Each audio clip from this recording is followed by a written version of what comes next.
تو بھائی آپ اعتدال سے تربیت کی کوشش کرو, ہو گئی ٹھیک ہے, نہیں ہوئی ہم سے نہیں سوال ہوگا, ہم جو کر سکتے تھے ہم نے کر لیا. تو ہم نے نا بہت ساری چیزیں, یہ ہو رہا ہے معاشرے میں غلط, یہ ہو رہا ہے, وہ والے وہ جماعت کیوں آ گئی, وہ جماعت کیوں آ گئی, وہ فلاں فرقہ کیوں بڑھ رہا ہے, یہ والے کی کم ہو رہے ہیں, وہ زور سے آمین کیوں کہہ رہے ہیں, وہ آہستہ آمین کیوں کہہ رہے ہیں, ٹھیک ہے نا, وہ رفع الیدین کیوں کر رہا ہے, وہ رفع کیوں نہیں کر رہا. میرا ایک اصول ہے, میں جب کسی ٹاپک پر بیان کرتا ہوں تو مجھے جب بھی کوئی ایسے اختلافی مسائل پر بیان ہوتا ہے نا, تو اکثر لوگوں کے پھر واٹس ایپ پہ میسج آنا شروع ہوتے ہیں, آپ نے جو یہ بیان کیا اس میں یہ والی بات, حالانکہ اس بات کا جواب اس میں موجود ہوتا ہے. تو میں پھر مزید جواب نہیں دیتا, میں کہتا ہوں پورا بیان سنیں.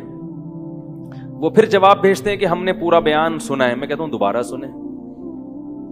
کہتے ہیں سنا تو ہے, مجھے جواب نہیں ملا, جبکہ مجھے پتا ہوتا ہے جواب اس میں ہے. میں کہتا ہوں پھر تیسری بار دوبارہ سنیں, کیونکہ اس سے زیادہ کہ ہم مکلف نہیں. اب یہی تھوڑی کہ ایک ہی چیز کو لے کے پھر وہی سوال وہی جواب, وہی سوال وہی جواب. پبلک کے پاس تو ٹائم ہے, وہ تو کرتے رہیں گے اور آپ کی صلاحیتیں بیکار ضائع ہوتی رہیں گی. بھائی ہم جو ایک ٹاپک پر بات کی, پورا کور کیا اس کو, مجھے اچھی طرح معلوم ہے آپ کے ان تمام سوالات کا جواب اس میں موجود ہے. اب بار بار سوال کرو گے تو ہم نئے سرے سے جواب دے کے ٹائم ضائع, یہ ٹینشن ہے خام خواہ کی کیوں پالیں. ٹینشن پتہ ہے کیا ہوتی ہے, ٹینشن یہ ہوتی ہے کہ یار اتنی تفصیل سے میں نے بیان کیا پھر بھی لوگوں کی سمجھ میں نہیں آ رہا, ہائے یہ کیا یار, یہ کیا. اس سے آپ خام خواہ میں آپ کے سر کے بال غائب ہوتے رہیں گے. تو ہم یہی کہیں گے, اے اللہ ہم سے جو ہو سکا تھا ہم نے کر دیا, اب سمجھ میں آنا سمجھانا کس کے بس میں ہے, اللہ کے بس. نبی کی بات سب کی سمجھ میں نہیں آئی, اور اللہ تعالیٰ نے نبی کو کتنی تسلیاں دی ہیں قرآن میں. نبی کو بار بار کہا کہ آپ جو سمجھا رہے ہیں پھر بھی یہ نہیں سمجھ رہے تو ٹینشن نہ لیں. کیوں؟ نبی کو اگر زیادہ ٹینشن ہوگی تو کام کون کرے گا.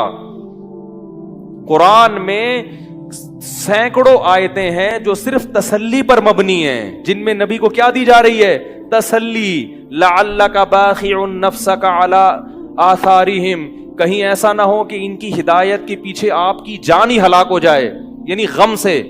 کیونکہ نبی صلی اللہ علیہ وسلم حیران ہوتے تھے کہ ان کو میں نے معجزے بھی دکھا دیے, اور میں نے بتایا کہ یہ بت ہیں جن جو نہ سن سکتے ہیں, نہ دیکھ سکتے ہیں, نہ بول سکتے ہیں, ہر طرح سے سمجھا دیا, ٹھیک ہے. اور میری 40 سالہ زندگی بھی انہوں نے دیکھی کہ زندگی میں کبھی میں نے جھوٹ نہیں بولا, امین اور صادق مشہور ہوں.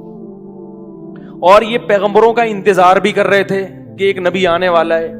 سب چیزیں ہو گئیں پھر بھی نہیں مان رہے, تو ٹینشن تو ہوتی ہے نا. تو قرآن نبی کو کیا کہہ رہا ہے کہ مزید ٹینشن لیں؟ نہ قرآن ٹینشن کیا کر رہا ہے, کام. نہ ٹینشن نہ لیں, ٹینشن نہ لیں. انت علیہم بمسیطر, آپ ان پر نگہبان نہیں ہیں, داروغہ نہیں ہیں, گن پوائنٹ پہ نہیں لائیں گے آپ کسی کو, آپ سے سوال نہیں ہوگا. آپ بلغ ما ارسل الیک من ربک, آپ کا کام ہے پہنچانا. یہاں تک کہ اپنے سگے چچا ایمان نہیں لے کر آ رہے, جنہوں نے آپ کو پالا بچپن سے. چلو وہ تو دشمن تھے, وہ ایمان نہ لائیں تو انسان صبر کرتا ہے, یہ تو دشمن ہے. اپنے سگے چچا جنہوں نے بچپن میں پالا, کفالت کی آپ کی, 3 سال رسول اللہ صلی اللہ علیہ وسلم کا بائیکاٹ کیا ہے قریش نے, کھانا پینا بند کر دیا, شعب ابی طالب کی گھاٹی میں بند کر دیا بنی ہاشم کو, کہ ان کا 3 سال تک کوئی لنک نہیں ہوگا ان سے, تاکہ یہ رجوع کریں اپنے دین سے. ابو طالب بھی آپ صلی اللہ علیہ وسلم کے ساتھ اس گھاٹی میں بند ہوئے, ایمان نہیں لائے مگر اپنے بھتیجے کا ساتھ دیا. اتنے اچھے چچا لیکن ایمان نہیں لائے. کیسا نبی کا دل کڑتا ہوگا کہ نہیں ہوگا. موت کے وقت آ کے نبی نے کہا کہ ایک دفعہ کلمہ پڑھ لیں تاکہ قیامت کے دن آپ کی بخشش کر سکوں, سفارش کر سکوں, آپ کی اللہ سے بخشش کی دعا کر سکوں. کیسا دل مچلتا ہوگا نا. ابو طالب کو خیال آیا کلمہ پڑھنے کا. قریش کے جو سردار تھے انہوں نے ابو طالب کو دیکھنا شروع کر دیا کہ کلمہ, کتنا غصہ آیا ہوگا نبی کو ان سرداروں پہ کہ میرا چچا جس نے میری اتنی کفالت کی, مجھ سے اتنی محبت کی, آج وہ میرے سامنے جہنم کی آگ میں داخل ہو رہا ہے اور یہ کمبخت کھڑے ہوئے اس کو ورغلا رہے ہیں. ابو طالب نے چند اشعار کہے کہ اگر مجھے یہ ڈر نہ ہوتا کہ عرب کہیں گے کہ ساری زندگی اسلام نہیں لایا, موت کے وقت موت کے ڈر سے باپ دادا کا دین چھوڑ دیا. یہ ڈر نہ ہوتا تو آئے محمد آج میں تیری آنکھیں کلمہ پڑھ کے ٹھنڈی کر دیتا. لیکن اس کو انہوں نے غیرت کا مسئلہ بنا لیا کہ میں مروں گا تو سردار کہیں گے کہ یہ ایک زبان والا نہیں ہے. زبان تبدیل کر لی انہوں نے, کرنا تھا تو پہلے ہی مان لاتا نا, اب کیوں. اور وَلَقَدْ عَلِمْتُ بِأَنَّ دِينَ مُحَمَّدٍ مِّن خَيْرِ أَدْيَانِ الْبَرِيَّةِ كُلِّهَا, مجھے یقین ہے کہ محمد جو میرا بھتیجا دین لے کر آیا ہے تمام دنیا کے دینوں میں سب سے افضل ہے. لولا الحذار لولا الملامت او حذار مسبت, اگر ملامت کا خوف یا لوگوں کے برے بھلے کہنے کا خوف نہ ہوتا تو آج میں اپنے بھتیجے کی آنکھیں ٹھنڈی کر دیتا. کیسا دل کوڑا ہوگا میرے بھائی, کیسا, جس کو جہنم کی آگ کا یقین ہے اور ان کو معلوم ہے کہ میرا چچا جہنم کی آگ میں داخل ہونے والا ہے, کیسا تڑپ رہے ہوں گے. اور ابو طالب کی آنکھیں بند ہو گئیں. نبی صلی اللہ علیہ وسلم اتنے غمزدہ ہوئے, اللہ نے پھر کیا دی, تسلی کی آیتیں کہ ٹینشن نہ لو.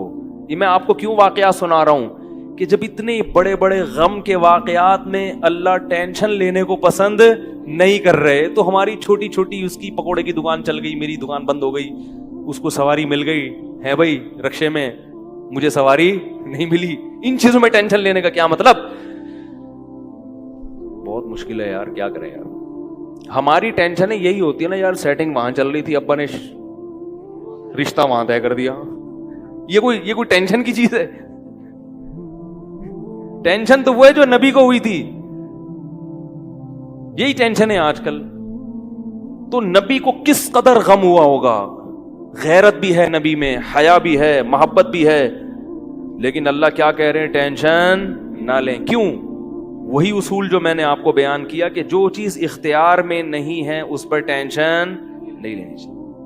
اِنَّكَ لَا تَهْدِي, یہ آیتیں نازل ہوئیں, من احببتا وَلَكِنَّ اللَّهَ يَهْدِي مَن يَشَاءُ, اے محمد جس سے آپ محبت کرتے ہیں اس کو ہدایت دینے کے مالک نہیں ہے. محبت الگ چیز ہے, ہدایت ہمارے ہاتھ میں ہے, آپ کے ہاتھ میں نہیں ہے. اب اگر نبی اسی غم کو لے کے بیٹھے رہتے تو کہاں سے دعوت اور تبلیغ کا کام ہوتا.